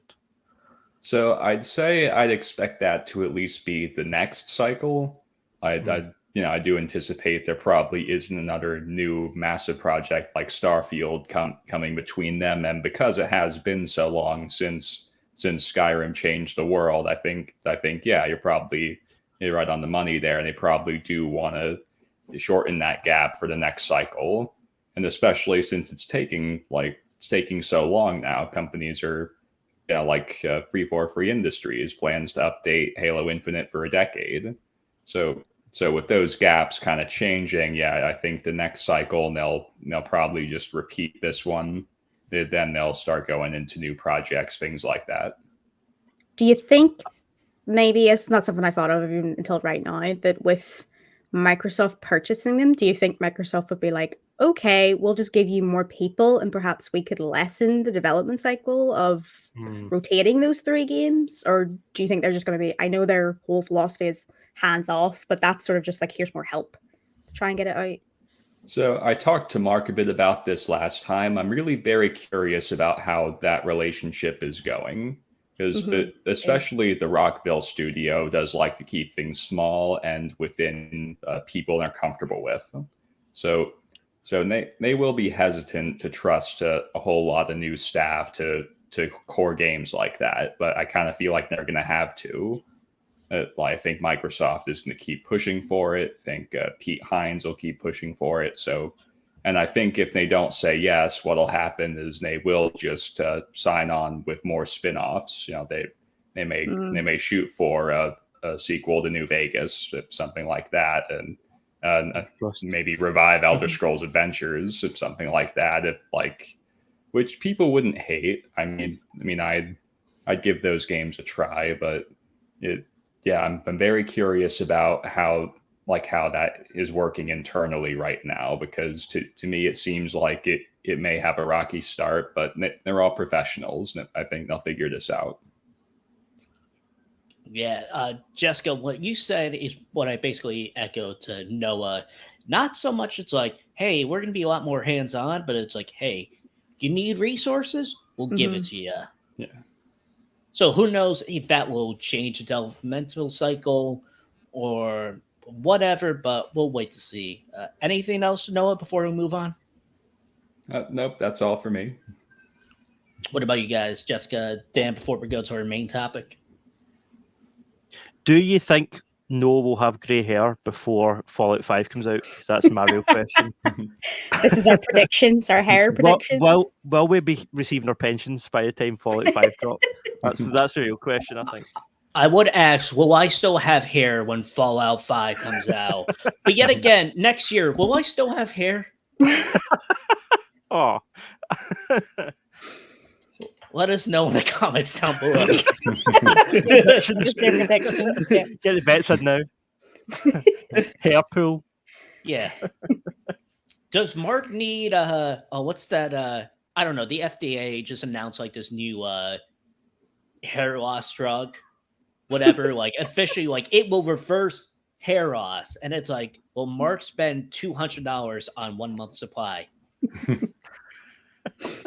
You're going to come in next week and Mark's just going to have an afro. Welcome to the KeenGamer podcast. The sunglasses will be up to here. Be like, hey guys, welcome. I just have to like readjust the camera. Like, oh, I'm sorry, my hair is just so tall up. My voluptuous hair.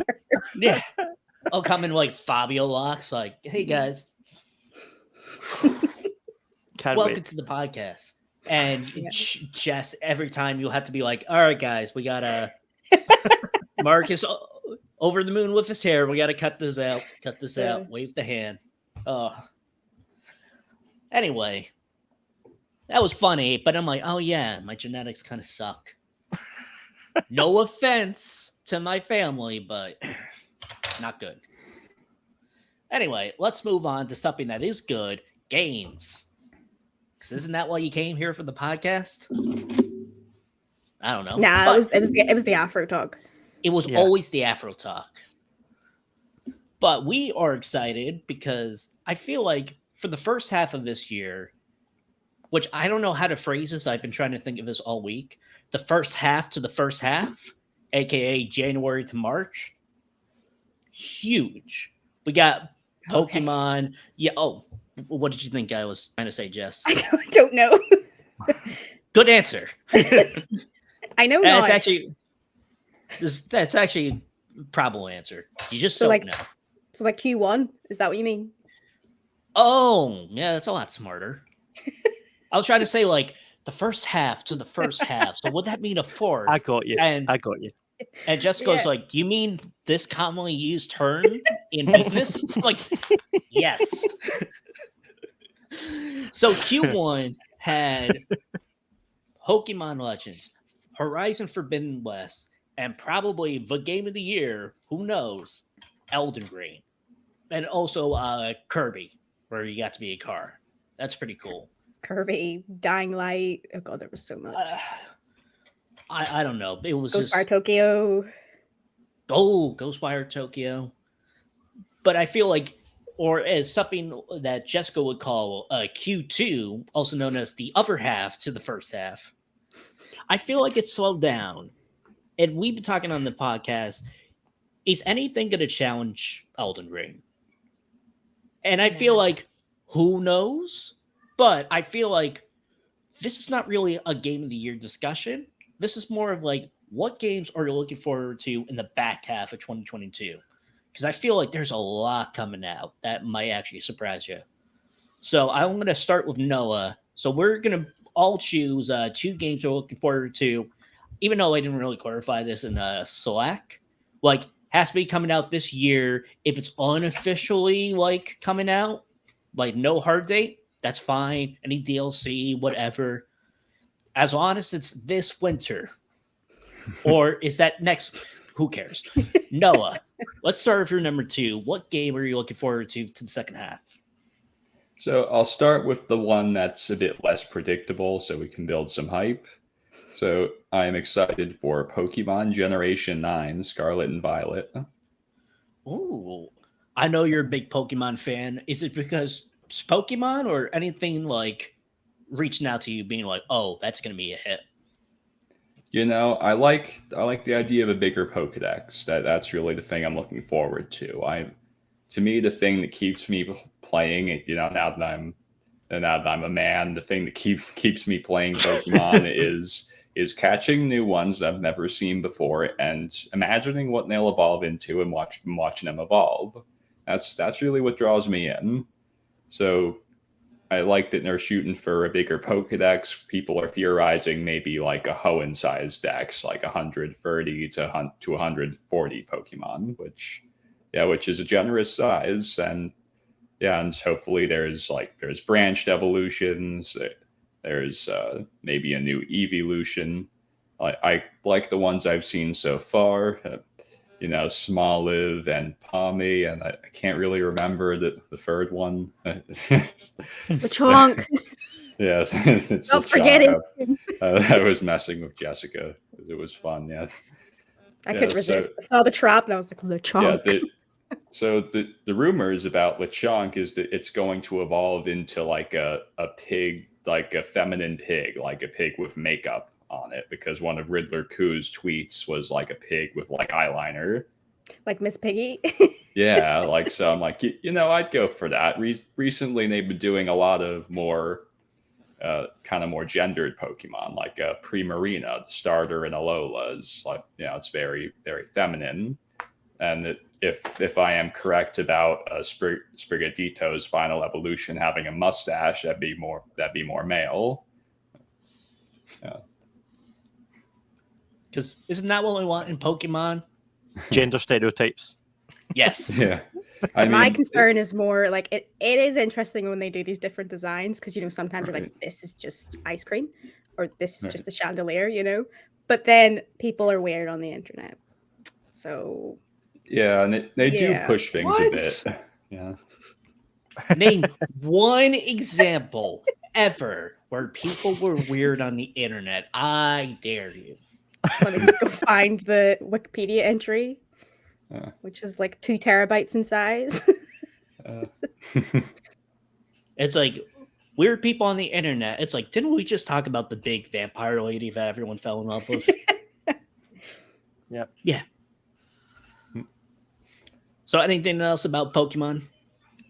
well, I think Jess might want to talk about Lechonk. But Oh, he's so cute.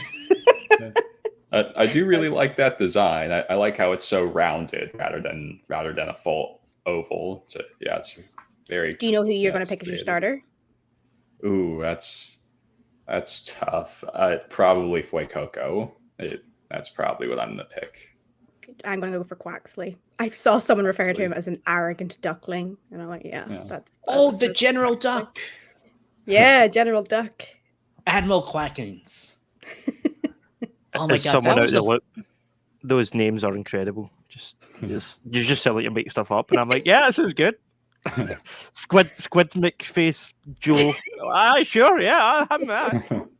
Yeah, they're on their Meanwhile- like 1,000 something Pokemon now. They have to like just mush these 2 words Yeah. sounds together, you know. Oh.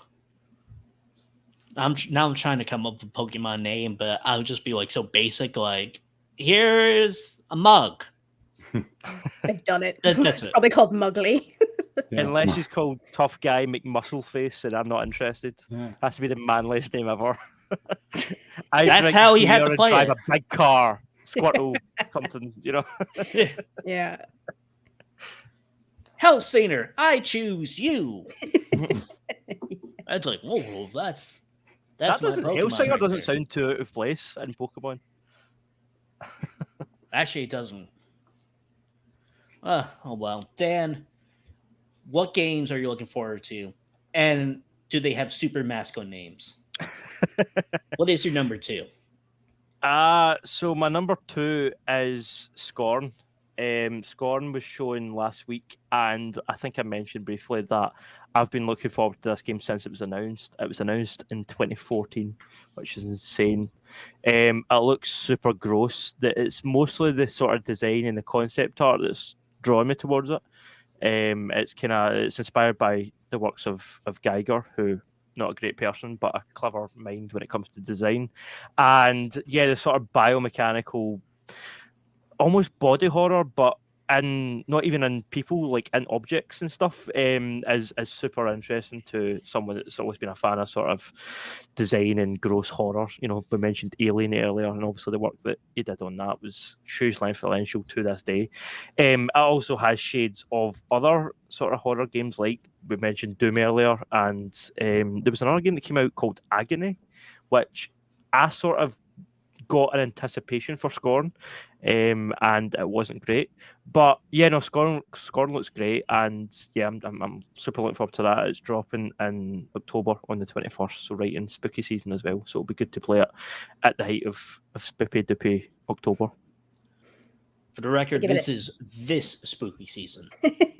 Yes, this spooky October. I wish actually games or just basically any media like coming this spooky season. Yeah, that's one thing they're allowed to be vague. If they sort of make it a meme, then it's like, yeah, okay, that's fine, you get a pass. Exactly. Moving on, Jess, what are you looking forward to? What is your number 2? I'd say my number 2 would be I did have a fair few actually, even though I was like, yeah, Elden Ring's gonna win Game of the Year. But this one, I don't know if any of you are like Theme Hospital fans. What did you say? Themed? Theme Hospital. It was a game on the PlayStation 1. I don't know if it was big over in Sounds like you go for a blood test and you had like a roller coaster. You're like, this isn't what I signed up for. Actually, check. if you were described Theme Hospital, that's basically what it would be. It's like build your own hospital, like sim management thing, but it was ridiculous. Right. Like you had to cure people. There was just these made up conditions where your head would become a balloon, and to cure it, you'd have to create these places where you popped it. Right. it was that sort of ridiculous stuff, kind of like Roller Coaster Tycoon, but for hospitals. Okay, good. So it's not Corona. No. It's not like simulation game. You have to manage yeah. COVID. That'll be the DLC package. Yeah. Would it be such a bad thing? Actually, no, but actually might be a bad thing. Pandemic New Game Plus. New Game Plus. Now you have to battle coronavirus. Yeah. Yeah. Interested to see their take on the cure for that one. So they made that. It was like PS1 days, and the people who made that went on to do like other games. Like they worked on Fable, they worked on Lionhead, but then they created their own studio. What are they called? 2 Point Studios, and then they made like a spiritual successor to Theme Hospital called 2 Point Hospital, which was just like a modern. Heard of that.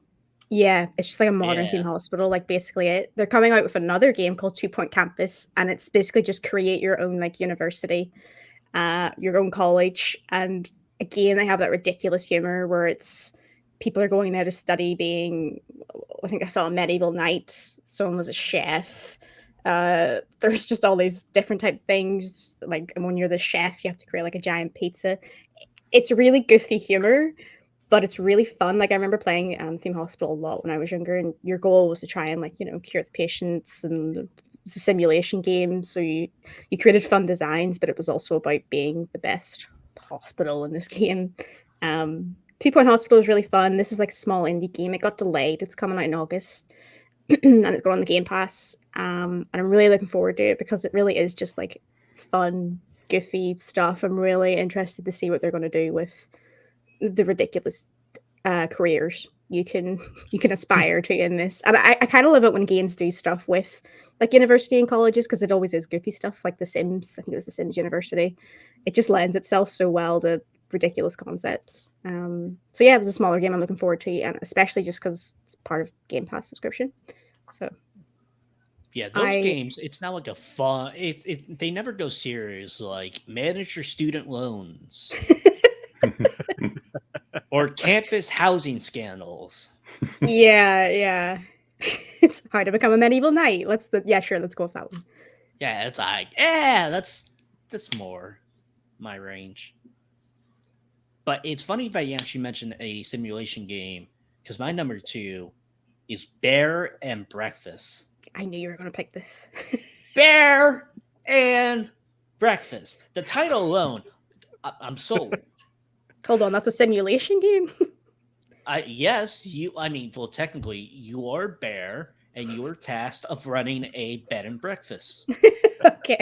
So that is technically a simulation. I didn't say it was a realistic simulation, but yet again, I believe a bear can run a bed and breakfast than a medieval knight class. I don't know why I just came so mean and just threw shade on your game, but you're like, actually, well, my bear can run a bed of breakfast. What can your knights do? Fight? They even know how to make waffles. But it just looks like a really fun, charming game, and I really hope, like in the initial announcement trailer, they showed like it's like a little like sinister, like something going on. It kind of reminded me of the first trailer for Bugsnax, of how it's like all of a sudden like this creepy horror thing. It's like, oh wait, what's that? So I'm like, all right, bring it to me. And I don't know. So it's coming to Steam and Nintendo Switch. I don't know if this is just a Steam date or both the Steam and Switch, but it's coming July 28th, day before my birthday. That is a nice birthday present for you. It is. But that doesn't count as your guys' birthday gift to me. Damn it. FYI. But, okay, Bear and Breakfast. Is it going to win Game of the Year? No. Is it going to win Title of the Year? Yes. That's all that matters. Exactly. So, Noah, go back to you. What game are you most anticipated for the rest of this year? So this one, believe it or not, it is one of the smaller ones, but I actually like the look of this. Lord of the Rings Gollum. Yeah, it's Great coming choice. out. Yeah, I think it's coming out October.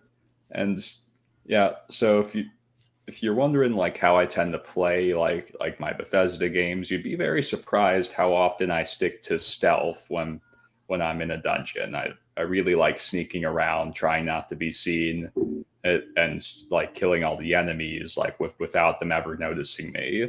So I did that a lot as Ruby.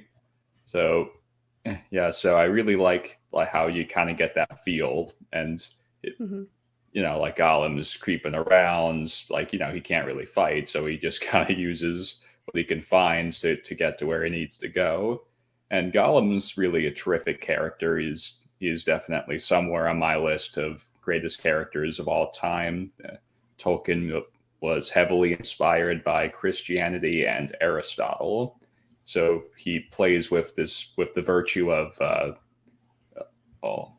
I guess there's generosity on one end, then there's greed on the other, and I guess fairness would be in the middle. So he plays with that virtue a lot with his stories. And Gollum's an extremely greedy person. He represents kind of being consumed by greed to the point where he is what he is. So consumed, he's completely lost touch with being speakable. He's now this monster only seeking the ring, and it visits a part of the story that isn't really explored very much, where the ring's first taken from him by Bilbo. Then he goes looking for it, and he ends up in Mordor somehow looking for it.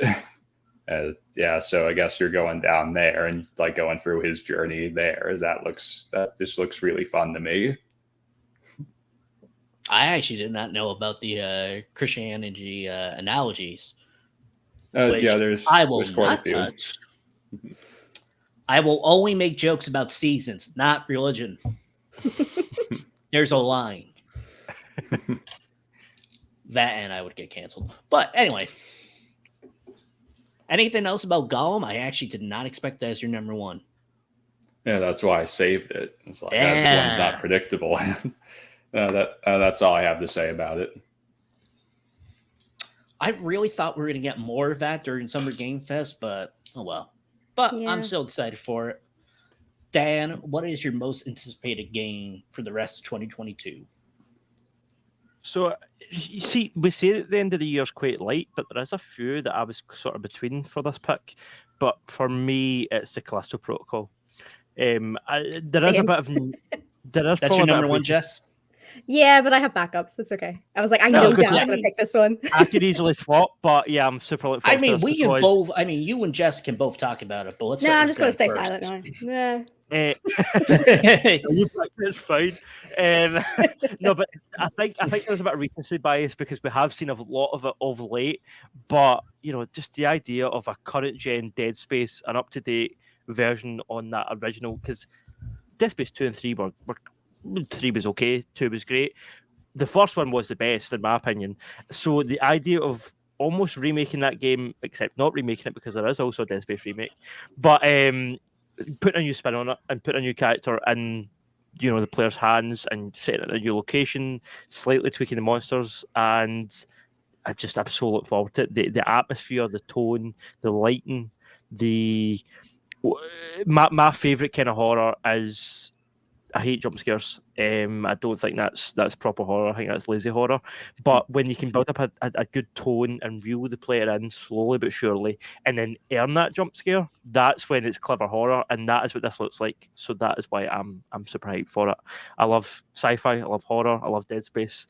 Sign me up. This sounds amazing. And yeah, I'm very much looking forward to playing it when it drops in December. Awesome. Jess, why is this your number one? Basically for all the reasons Dan said there, it is like, but I would like to add, I did like a little bit more because I was like, is it the guy who produced Dead Space on this? It's a whole bunch of the people that worked on it, not just the team.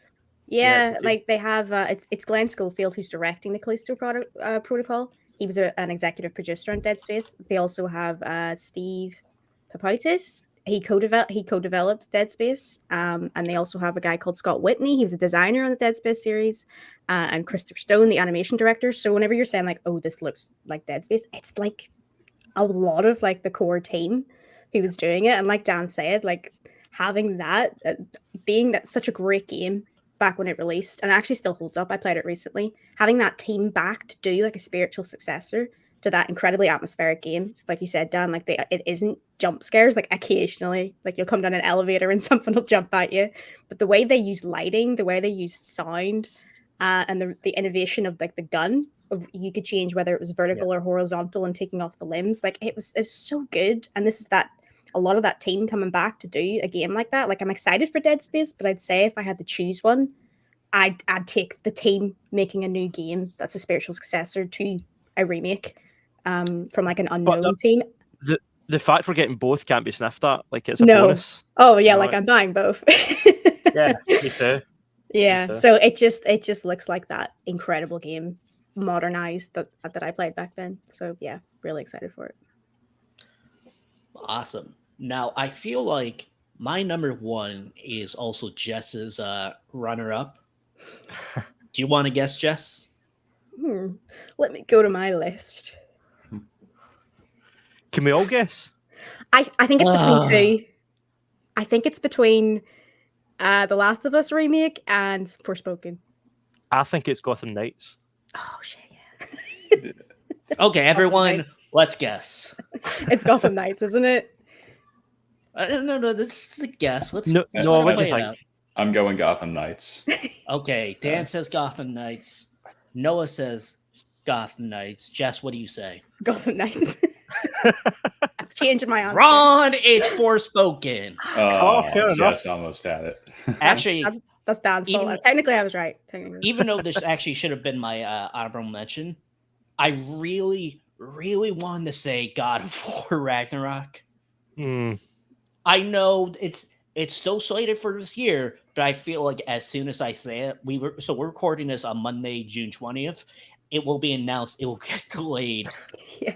June 2021 to next winter, which will really confuse me to the point where I hate. I'll explain why in the honorable mentions for Gotham Knights, but I feel like Bed and Breakfast, that's my bug snack game, basically. But anyway, for Spoken, I really love what we're seeing. And I feel like that is the type of game I'm going to eat up, this open world action adventure. And I feel like, Jess, you actually got me more excited because you mentioned it feels like a Marvel superhero. And I'm like, really? Let me look into this. I'm like, okay, yeah, sure. It gave me big But- Marvel vibes whenever I saw it. I was like, are they announcing something comic booky? It just gives me that sort of vibe. And then I'm like, okay, I can definitely see what Jess is talking about. And just from the technical side, like, it's a beautiful looking game. The ray tracing is spot on. And kind of like how I said with the Returnal, because that is a PlayStation 5 exclusive. And maybe I'm pretty sure Forspoken will also be PC, but I'm really hoping we get some more DualSense haptic feedback, and especially with like the protagonist has like some magical electricity powers, and like going through that, hopefully we get some of that. But I feel like this game will surprise people. I'm not saying a 10 out of 10. I think definitely at least 8 out of 10, like around 80 on Metacritic, like 83, which is a win for me. Sometimes they're So- the more interesting games as well, because like I said with Returnal, like it had a couple of big flaws for me, but everything else about it was incredible. I think the combat looks really solid in this, like really fun. I feel like that's what's going to hook people. And I feel like, Because it's so visually impressive. The Luminous engine, it's gorgeous. Like it just looks incredible, and to get your hands on that and see it in your own telly, it's going to be incredible. and I feel like, not to jump ahead to Gotham Knights, but I feel like if we're trying to look at like big open world games since Elden Ring, I know Saints Row is coming out, and I know like one or two will go in, but I feel like Gotham Knights will get criticized more for having a non-Elden Ring type. Do you know what I mean? When Elden Ring came out, a lot of criticism was actually aimed at Ubisoft. Like, because it's like, wow, compared to like Ubisoft games, this is incredible because they're very handholdy type of games. But I kind of feel like Forspoken feels like gut instinct, like a Ubisoft game developed by Square Enix, which in my mind, that's a good thing. For me, it kind of gave me. I'm interested to see what it's going to be because I was like, this kind of looks like what PlayStation are going, this third-person story-driven action game. I was like, this fits perfectly in with what they do. I'd be interested to see if it does turn out to be more open world Ubisoft type because there's fans of both, loads of fans of both. So yeah, I'd be more interested in the third-person story-based one, as I probably a lot of people would be. But Ubisoft games are big for a reason. Like people love that stuff. But I feel like there's also shades of like Guerrilla Games or even Naughty Dog to some extent. I see influences there as well, and especially with Jack and Daxter and Horizon. You know, I can sort of see that influence as well bleeding in. And I just did it. I'm like, wait, is it open world? I'm pretty sure. Yes, it is open world, and I feel like the environments look beautiful. So exploring that, even though I am blanking on the protagonist's name, like someone from she is a woman from New York who gets transported to this magical world. So she has to fight and survive, but it has a little bit of like that Marvel humor and charm to it. So all in all, like I feel like late October, that's a game I'm going to be like focused on. Now, I'm very much looking forward. I was about to say that is one of my honorable mentions was Forspoken. It kind of ticks all the boxes so far for me for just wanting a third-person action game to play. Yeah, me too. Exactly. And I feel like honorable mentions. Why wasn't Gotham? Listen, I'm hyped for Gotham Knights, but I feel like the advertising isn't that well done. Do you know what I mean? It's like I feel like when they first showed it off, and they showed off the mission of Batgirl and Robin taking down Mr. Freeze or being that chase, great. But now it's just like generic thugs, like you're taking down this, and I feel like it feels like we're getting a Marvel's Avengers type of game. Well, my hope is I hope this is like Guardians of the Galaxy where everyone was super down on the marketing and everything. I was like, this looks crap, and then it turned out to be an incredible game. I hope it's like that, but you're right. That first reveal was so good. I haven't played a Batman game since Asylum, and I was like, I don't care. I'm jumping right into this one. This looks so good. Everything else has just been kind of meh so far. It hasn't really got me excited. Like, it's got me excited, and then it's like, here's the story trailer. I'm like, okay, like Quarter Owls from the comics, awesome. But it's like, even like Summer Game Fest, it's like, here's Nightwing taking down a thug, and it's like, that's it. The issue, though, with the Court of Owls storyline, in my opinion, that in the comics is so tied to Bruce Wayne, and yet in this game, allegedly, Bruce Wayne is dead. So it's like, how can you do Court of Owls without... Yeah, they're going to bring him back, but I just think it's strange to sort of advertise that as your story when you've not got the character that story revolves around. It's like doing... Well, I guess it's like making Morbius without Spider-Man, and they did that, so... Why not? We all know how that turned out. Yeah, or Venom. Box office. Woo! Yeah. Not to get into it, but I feel like if they turn into like a Gotham story, not the show, which I don't think it's a bad thing, cool, but it's like, I am excited for the game. I'm just worried. Are we going to get a Marvel's Avengers type of game, which I did like? Or are we going to get a Guardians of the Galaxy game where it's like, wow, that was a lot better than I expected. And you know what? That was actually a really good game. But that's my honorable mentions. And then God of War Ragnarok. God, if it comes out this year, that's my number one. That is the thing that's going to take down Elden Ring, or has the ability to. Who knows? I'm just hyped. Push it to next winter. I think the thing with God of War is, if it gets delayed, Elden Ring has got a clear run, because when Elden Ring came out, I don't know, had Starfield been delayed yet when Elden Ring dropped? No. No. So that still had Starfield and God of War to compete with. If we know that Starfield's moved, if God of War moves as well, then Elden Ring's got a clear run at the title. Do you know what I mean? Yeah, like Zelda got delayed after it as well. I like the way every time a game got delayed, everyone was like, yep, so Elden Ring's getting all the game of the year. Yeah. Yeah.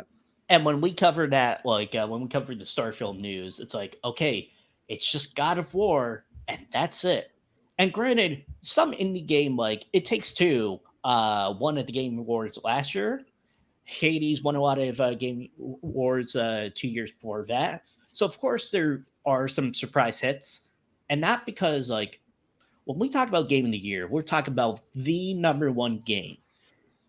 But I think it's a lot more exciting about like if top 10, what's 2 through 10?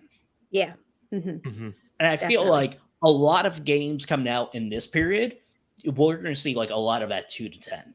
Maybe not number one, but who knows? Listen, terms of honorable mentions, Metal Hellsinger, it's a hell of a demo. So that drops in September. That could be on that sort of 2 to 10 list. Evil West also drops in September. That looks great. So there's still a good stacked year coming. I mean, we've got Saints Row as well, if we check that out. And then my other honorable mention was Rollerdrome, which is that rollerblading shoot 'em up game. That is being developed by a friend of a friend, so I really want that to do well because I sort of know the guy that's making it. But it looks fun. Also, it looks just, like a fun time. So hope that does well. And shoot, I'm trying to remember the game, Jess. You talked about it a while back. It's the Fox, and it's a Zelda Tunic. game. Tunic. It's like, Tunic? yeah. I believe Tunic could do something like win, like at, oh my god, what are they called? Jeff Game Keighley. Awards? Yeah, the game. That was Hey, my I favorite. couldn't figure out quarter 1 and 2. I'm like, what's half of a half? The fourth? It's like, what's that thing where they give awards away to games? Oh, the Game Awards. I feel like it could definitely win their Game of the Year. They do tend to like Hades and It Takes Two. They tend to gravitate towards indies actually, but I think the majority of people are going to go for Elden Ring. Tunic for me be my favorite Game of the Year so far. Personally, although if you were giving away a Game of the Year award, you'd be like, yeah, it's Elden Ring. A couple more for me as well. What do I have here? I actually am pretty excited for Modern Warfare 2. The sequel to the remake of Modern Warfare. It looked really good. Yeah. It's probably because I was such a fan of the original. I'm like, you know what, I might actually get that. And I was also looking forward to Stray, which is really cool that it's going to be part of the PlayStation Plus Extra tier. I feel like that's the only game so far that they've announced, like in a Game Passy way. There's like, oh, and you can get this on this tier. For day one, which, again, I'm not expecting God of War Ragnarok to be day one. No one is. But having awesome games like Stray, cool. Yeah, because that's like actually the big appeal to Game Pass to me, more than their first party stuff. Well, except for Bethesda. It's the third party stuff support that they keep giving. Like every time I want to play a cool indie game, honest to God, about 75% of the time, it's going on the Game Pass. I'm like, cool. I'll definitely play it now.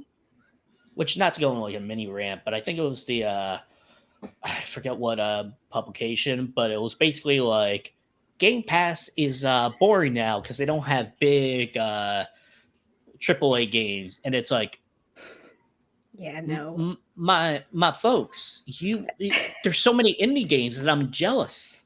Yeah, like indie and AA games. Yeah, Unpacking. Tunic went on to it. The Teenage Mutant Ninja Turtles game just went on to it. I played it because it was on it. Yeah, so a lot. Speaking of sort of smaller games, there's a game being developed by one guy called Antonio Fire, which is a really cool name. He's making a game called Undetected, which looks like a super hard homage to the first Metal Gear Solid game. Ooh. So I'm super hyped for that. Although, like God of War, they're saying 2022, but there's not been a confirmed date given. So hopefully that'll come out before the end of the year. If it does, I will also check that out. So just a wee shout out to Undetected, because any game developed by one person, I'm like, wow, what an undertaking to take that on. And then the fact it's a Metal Gear sort of homage, I'm in. That sells me. So yeah, it looks cool. That's interesting. I'll check Undetected. Undetected. It's coming to Steam and PlayStation. I don't know about Xbox, but coming to Steam and PlayStation anyway. It looks cool. You've actually reminded me of one that I keep on mentioning on this podcast because they've announced it for a 2022 date, but haven't said when. The Daymare sequel, the 1994 Sandcastle. Really bad name, but it looks. I really like the first Daymare. I think you'd really like it, Dan. Have you played it? I've not, but just the title just puts me in mind of Dayman. Go ahead, yeah. I was waiting for it. I think you'd really enjoy the first one. It is not without its problems, but it looks like they're fixing it in the second to make it a bit more Cool. polished. But it's a really good, like Resident Evil inspired, like old Resident Evil inspired game. Nice. It'll be one game that I play as soon as it comes out. But I'm like, please hurry up, announce the date. I feel Noah, what is any honorable mentions for you? Yeah, I was thinking about High on Life. That looks fun. Yes. Yeah. I don't even have an Xbox, and I'm jealous. I'm like, I want to play that. Will that be on PC? I think so. I Yeah. believe so, but I'm not really a PC gamer, so I'll wait until I get an Xbox. I'll check out PC. That looks good. It does. And then games. Noah, you mentioned it. Gollum. I've not played a Saints Row game. I know about them. I know about some of the weapons that you can do. That you can do? Whoa, no. that you can use. I have no clue. This reboot looks interesting, but I'm worried that it's not different enough. Like Saints Row, I have sort of followed the series, and it started off as a legit GTA competitor, and then it kind of devolved into this zany, over the top, hitting people with big purple, sex toys and stuff. It kind of lost its way. You got superpowers, you could fly. It went insane. I thought when they stripped it back, they would do something totally different, but this just seems like. It seems like Saints Row 3, where, okay, you've not got superpowers, but there's still that kind of zany, poppy colours. I think if they'd done either something super serious or just went with a totally different kind of tone altogether, I would be more hyped. Whereas this kind of looks like a step back from what they've already done. I don't know. And other games for me, 2 Point Campus, you mentioned that. Cult of the Lamb. Oh, that yeah. looks like a ton of fun. Mm-hmm. There's that. There's Marvel's Midnight Suns. I'm very curious the lead up and the reviews, because I feel like that's going to sway me, because that's not really my type of game. But I feel like how we mentioned it last week, how Dan, basically you said like, hey, just because you have Spider-Man in there, I'm not going to play it. But meanwhile, I'm like, all right, I'll play it. You son of a bitch, I'm in. Yeah. So that and The Last of Us Part 1. Again, I went on a big rant of how this is probably unnecessary and all the things that like I wanted to see. But you son of a bitch, $70, I'm in. Yeah, like seeing Mark. I'm like, you don't need to do it. You don't need to do it at all. I'll probably buy day one though. It's like you got to talk about the DualSense, you talk about the haptic, what makes it different from the PlayStation 5, any of this. It's like Naughty Dog's like, here's some images and like a 30-second trailer. You want to buy the deluxe edition? You get some skill points, and it's like, no, I'll just buy the standard for full price. Us PlayStation fans are becoming a lot like Nintendo hardcore fans, I believe. You're like, yeah. you son of a bitch, but I'll buy it anyway. The Last of Us is becoming bloody, what's it called, Skyrim? GTA? The amount of GTA, yeah, GTA, Skyrim, oh yeah. But Yeah. the thing is, at least there's like The Last of Us Part 1 now, one of the best games of all time. Agreed. However, it is a very linear like game. Do you know what I mean? At least Skyrim, there is so much you can do, and the mods involved of that, whether on console and especially on PC. GTA, so much to do in the open world, and GTA Online, there's so much. And Last of Us, it's like, okay, you play the story. Is that Joel's beard looks different though. yeah? Joel looks a lot less like daddy, and now he looks like he's a father. Father. Yeah, it's not like hey daddy. It's more like father. Yes, father. Different energy. I want you to do the review, please, Mark. Less daddy, more father. That has to be your flavor text. It's going to be an 8 out of 10 remake. Listen, not that being a father is a bad thing, but daddy had that energy to it. Yet again, it still looks pretty good. 8 out of 10. So that's my honorable mentions. And check back beginning of September for my review. Less daddy or father. Happy You know, Father's Day, everyone. Happy Father's Day, everyone. Not Daddy's Day. Daddy's Day is something totally different. I'm an American, so I don't know what you guys do in Scotland. Yeah, I'm not in Scotland. I don't know, and I'm not it's a saying I don't- nationally don't want to celebrated know. holiday in Scotland. National Daddy's Day. Everyone takes the day off. Oh, it's a federal holiday. That's awesome. You know what? It's kind of shocking. Like, once we got to the news, I'm like, oh no, this is going to be like a 2.5 hour podcast. But we're just before the 2 minute at 2 hour one. And I'm like, ooh, and not in a bad way. This feels like a long podcast. But yet again, maybe I'm what we call sun exhausted. Maybe a hoodie wasn't the best idea. Even though Assassin's Creed. Oh, he's gone again. Crap. Dan, you fell in as host.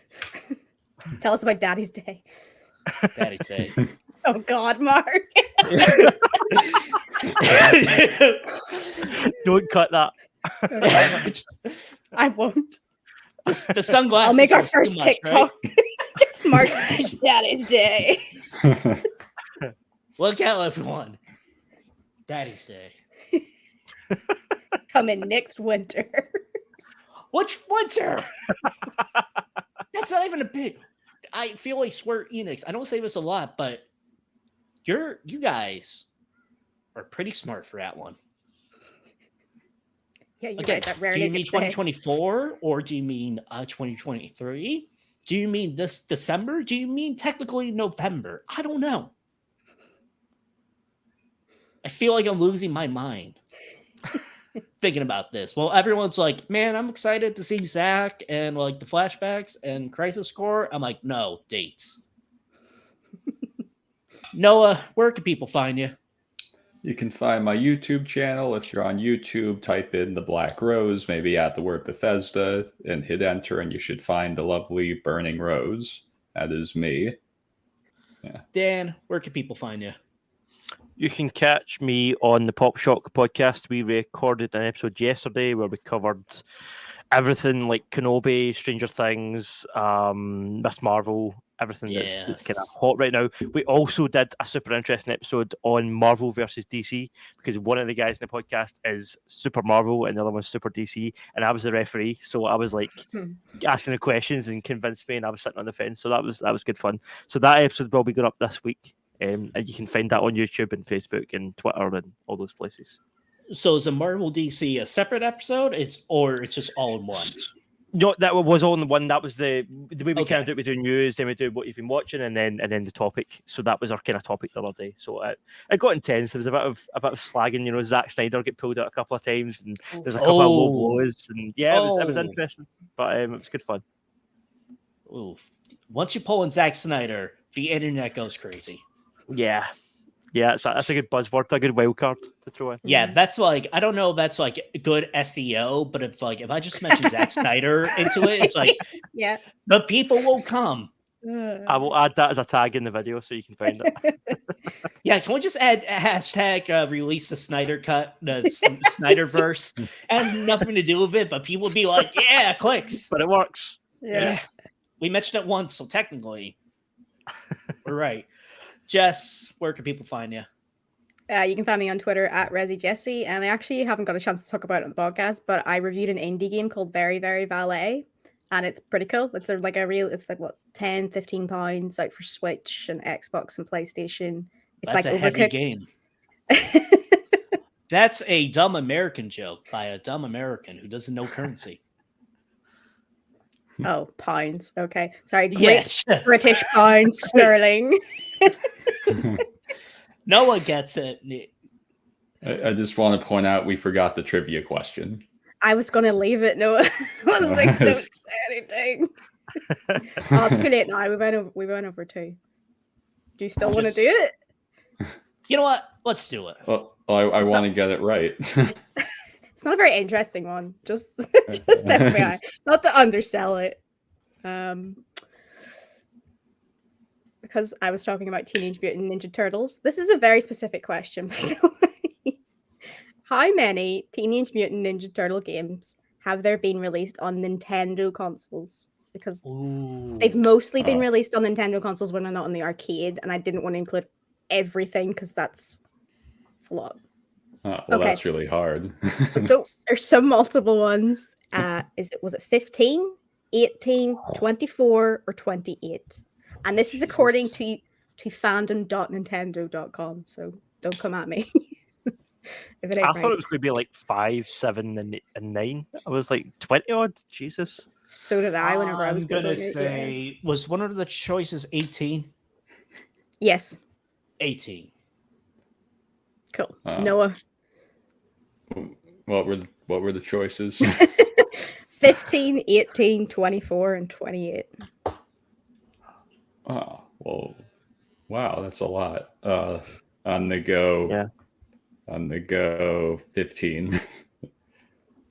Okay, Dan. Let's go high, 24. 24. Okay. Nobody got it right. It was 28. What?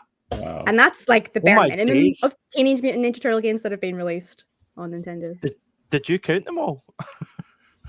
I looked at the list and counted them all. Because that is effort. If you went through and counted up to 28, that's fair play. That's more effort than I've ever put into a podcast. So fair enough. Yeah. It was a lot. A lot of games. Teenage Mutant Ninja Turtles.